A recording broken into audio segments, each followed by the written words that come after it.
Welcome to Cbc Tv Main News today, 28th October 2025. I am your presenter, Natasha Mlenga.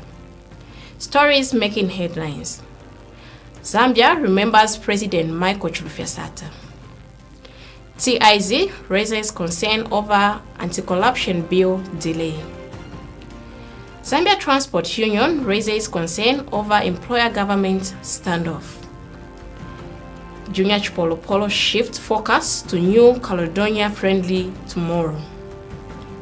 Now the news in detail. President Hakainde Hichilema has emphasized that the mental health and well-being of children and young people remains central to Zambia's national development. In a speech read on his behalf by Health Minister Elijah Mchima at the 8th Mental Health and Psychosocial Support Forum, themed "See Us, Amplifying the Voices of Africa's Children and Young People," President Hichilema said government is making strategic investments in health, education, and social protection to strengthen psychosocial support systems. He noted that the country is scaling up mental health services, training health personnel, and promoting safe and supportive schools, especially for the girl child. The forum also heard from House of Chiefs Chairperson Chief Chongo, who praised traditional leaders' support in promoting community-level change, and LEPSI Regional Board Chairperson Ms. Gigi Gosnell, who called for children's voice to be recognized as agents of change. Tensions are rising in Zambia's transport sector as National Union of Drivers and Allied Workers, ZNUDO, expresses concern over employers defying government's law and labor commissioner instructions. The ZNUDO has raised concern over employers in the transport sub-sector working against the government. According to the union, some employers are not complying with labor laws and commissioner instruction, which could lead to national protest by drivers if situation escalates. The union has specifically named 7 companies that have allegedly failed to comply with the law. These companies include EGJ Cheetah, Lake Trains, Calif Motors, Zimat, Usangu, Salazi, and Bimas.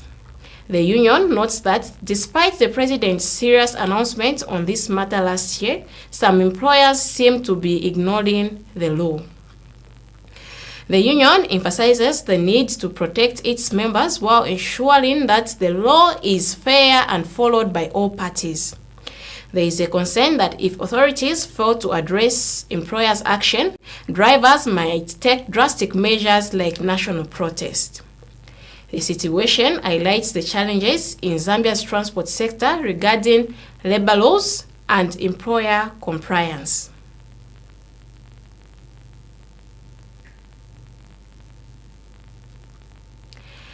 Today marks a significant moment in Zambia's history as the nation remembers the late President Michael Chilufya-Sata, who passed away on this day in 2014. President Sata, who served as Zambia's 5th head of state, died in London at King Edward VII Hospital at the age of 77. Fondly known as King Cobra for his bold and uncompromising political style, Sata was a leader who connected strongly with ordinary citizens. He rose to power in 2011 with a message of development and social justice, earning a reputation as a man of action who pushed for infrastructure growth and improved public service. His death sent shockwaves across the country and the continent, with tributes pouring in from world leaders and citizens alike. 11 years later, Michael Sata remains a defining figure in Zambia's political history, remembered for his patriotism, resilience, and unwavering commitment to the people. Local government, housing, education, and environment protection will be Professor Luo, headed by Deputy Esther Banda. Community development, this is a new minister now. Community development, mother and child health. Minister Dr. Joseph Katema, Deputy Minister Jim Kakata. Chiefs and Traditional Affairs, Minister Inongewina, Deputy Belinda Kawanda. Transport, Works, Supply and Communications, William Sanda and Mr. Samaro. Central Province, Bill Bokosa, Copperbelt Yakomkanga, Lopula Davis Mwila, Solomon Mbuzi Eastern, Miles Balusaka, Freedom Sky, the Northwestern Province, Matari Mata, Seledi, Western Province, Nathan Mukwanu, Southern Province, Katombola, Lukoro. So at least. Transparency International Zambia, TIZ, has raised concerns over delays in revised Anti-Corruption Commission Bill of 2025. According to Raymond Mtale, head of programs at TIZ, the bill, validated by stakeholders in March, aims to strengthen SEC's autonomy, protect whistleblowers, improve asset recovery, and align Zambia's role with international standards. Despite Cabinet's approval last year, there has been no update from the SEC or Ministry of Justice, raising fears of setbacks in the fight against corruption.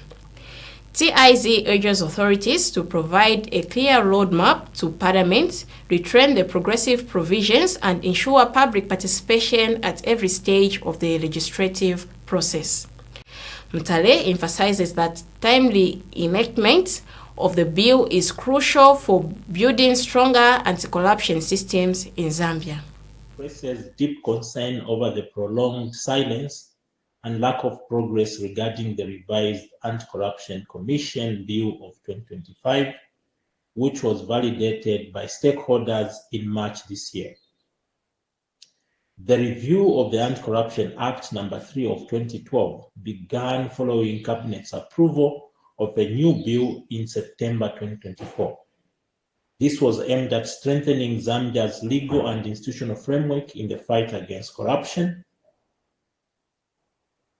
The proposed amendment seeks to strengthen SEC's operational and financial autonomy, deal with ambiguities in the current law, incorporate international standards, enhance institutional capacity, promote public participation, protect whistleblowers, and provide for improved asset recovery, which are all essential to addressing emerging and complex manifestations of corruption.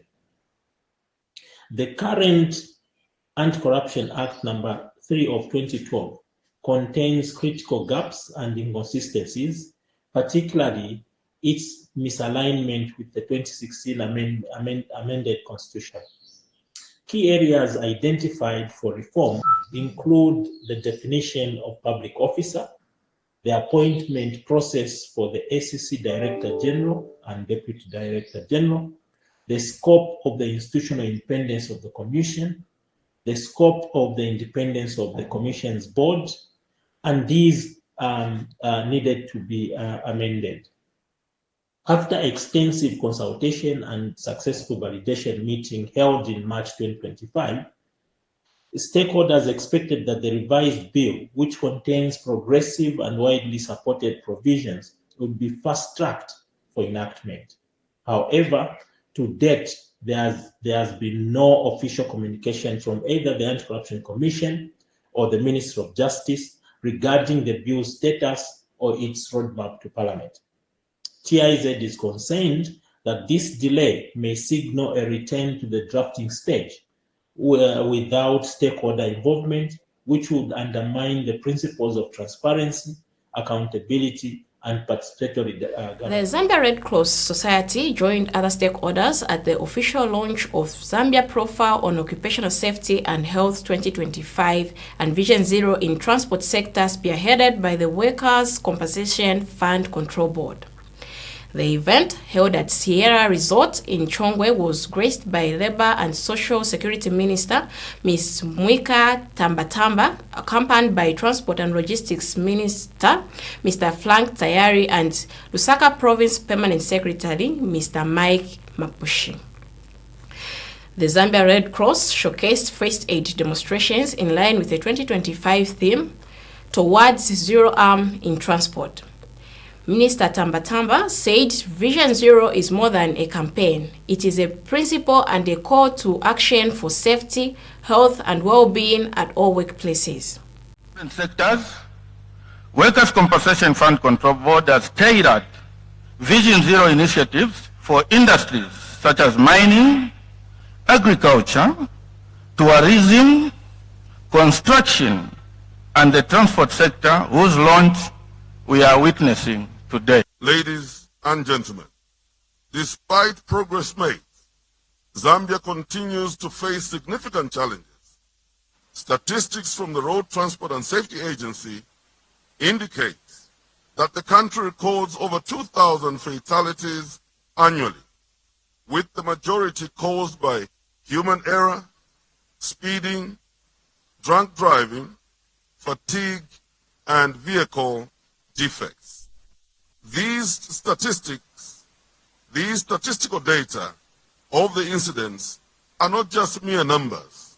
They represent lives lost, families devastated, and economic productivity diminished. Combined effect above speed, safety above convenience, and people above all. Together, we can make Vision Zero not just a vision, but a reality. Because I really wanted to get married, I worked hard to relearn everything in the wheelchair. So in 3 weeks, I was discharged to go home. Looking forward to get married, I still had the hope. We take a set of commercials. Join me on the other side with more news. Stay tuned.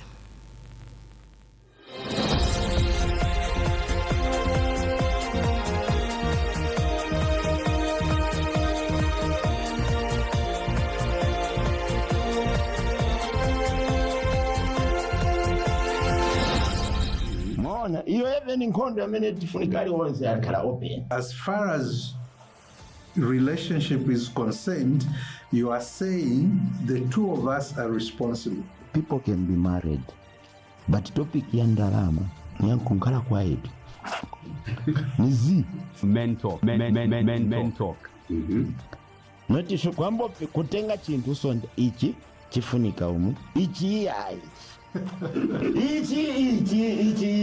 Why should a man be involved in the home budgeting? Welcome once again. I am your host, Pishon Musampwa.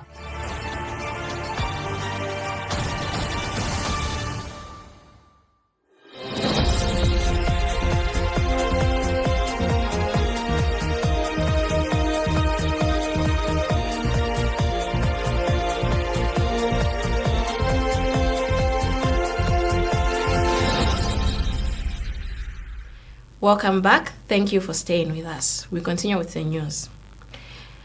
The Ministry of Information and Media has reaffirmed government's commitment to ensuring all eligible citizens participate in Zambia's democratic process. Speaking in Siavonga during a tour of voter registration centers, Permanent Secretary Thabo Kawana commended the Electoral Commission of Zambia and its staff for their dedication to this crucial national exercise.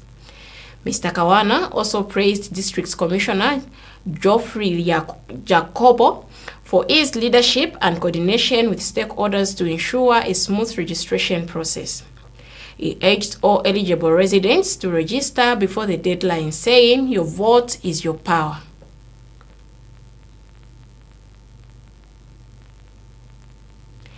The International Fund for Agricultural Development, IFAD, has reaffirmed its commitment to Zambia's livestock sector through the Enhanced Smallholder Livestock Investment Program, ISLIP.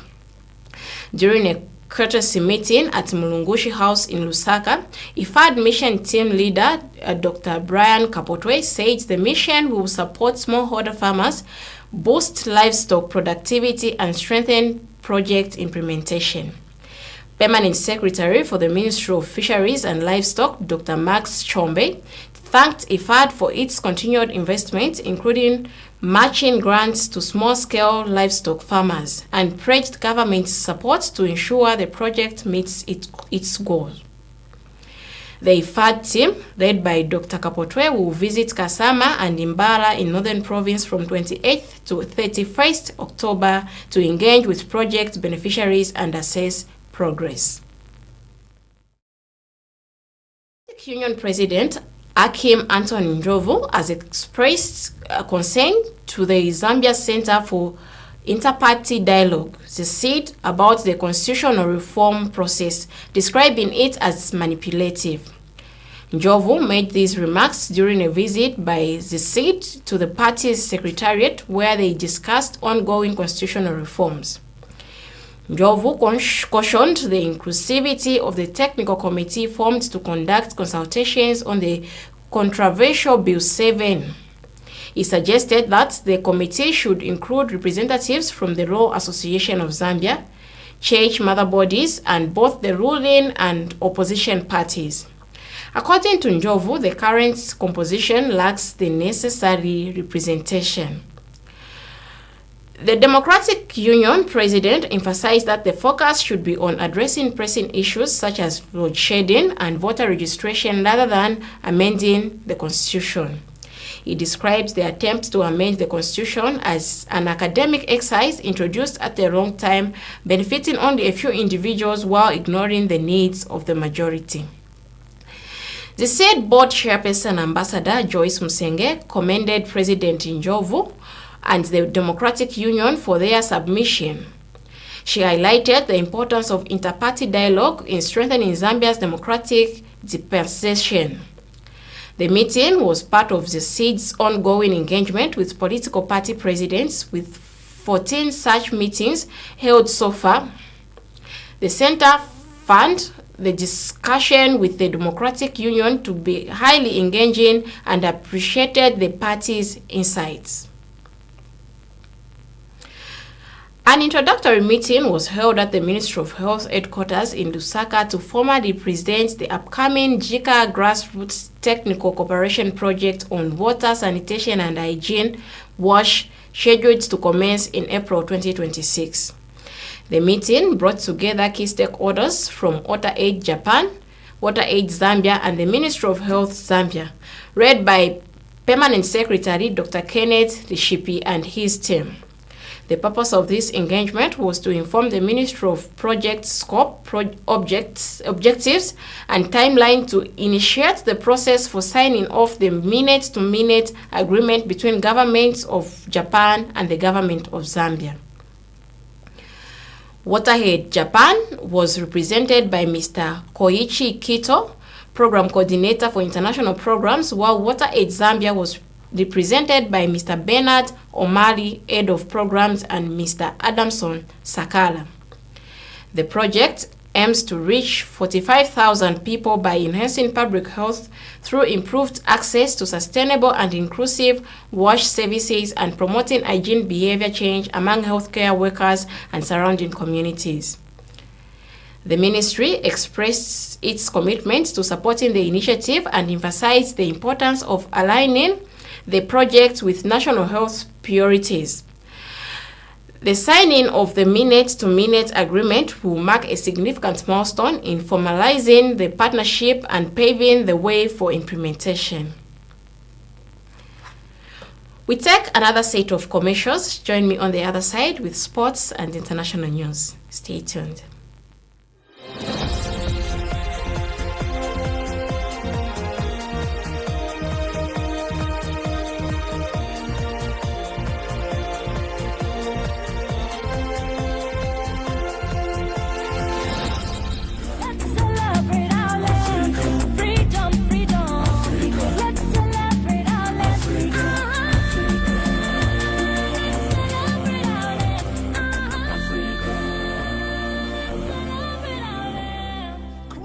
Life Church presents Women Flourish Conference. Luke 10 verses 38 to 42. Theme: at the feet of the Master. The woman after God's heart. Dates 31st October to the 2nd of November 2025. An amazing time to share the word from Friday 13 to 17 hours, Saturday 8 hours to 17 hours, Sunday 8 hours to 12 hours. Simply call the hotline on +260 9780 11790. Host Dr. Ngoma Chela. Guest Pastor Martha Chishimba. Guest Pastor Catherine Sheila Mulea. Guest Pastor Favor Moses. Pastor Libby Mwale. Speaker Mildred Mutesa. Come through to plot number 4, Zambezi Drive, Ibex Meanwood. Women Flourish Conference.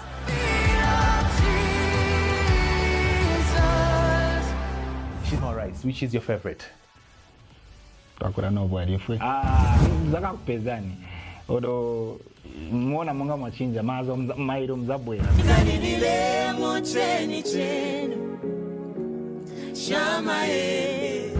Okay, we want to know the other side of your life, before your ministry, before your background and everything. Ready for that?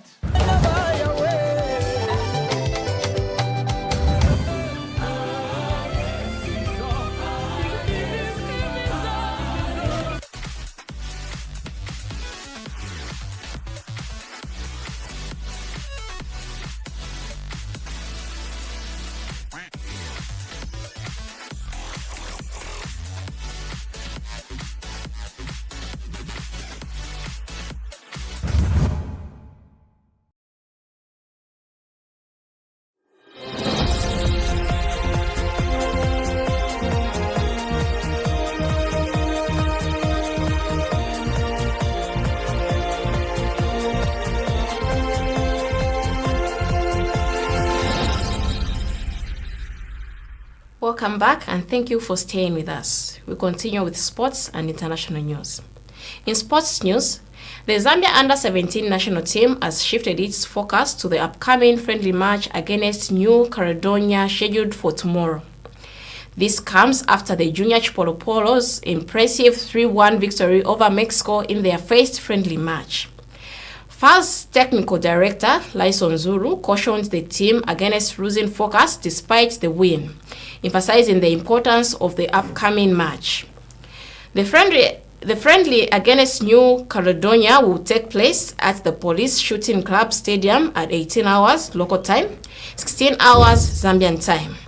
New Caledonia is one of the teams Zambia will face in the 2025 FIFA Under-17 World Cup, which is set to take place in Qatar.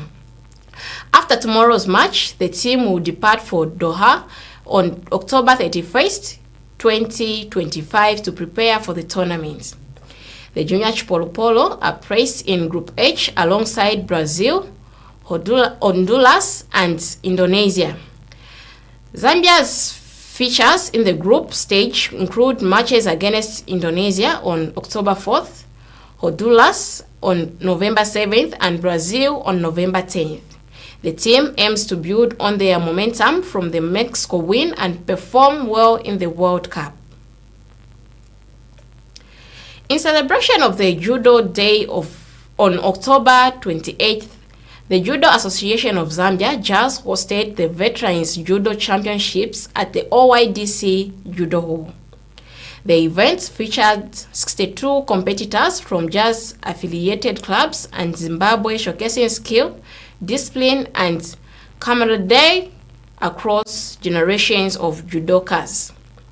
Jazz President Mr. Alfred Foloko, Vice President Madam Dorothy Nyambe, General Secretary Mr. Mavuto Nguni, and Zimbabwe's Judo Association General Secretary Mr. Patrick Zidoga, who also competed, graced the occasion.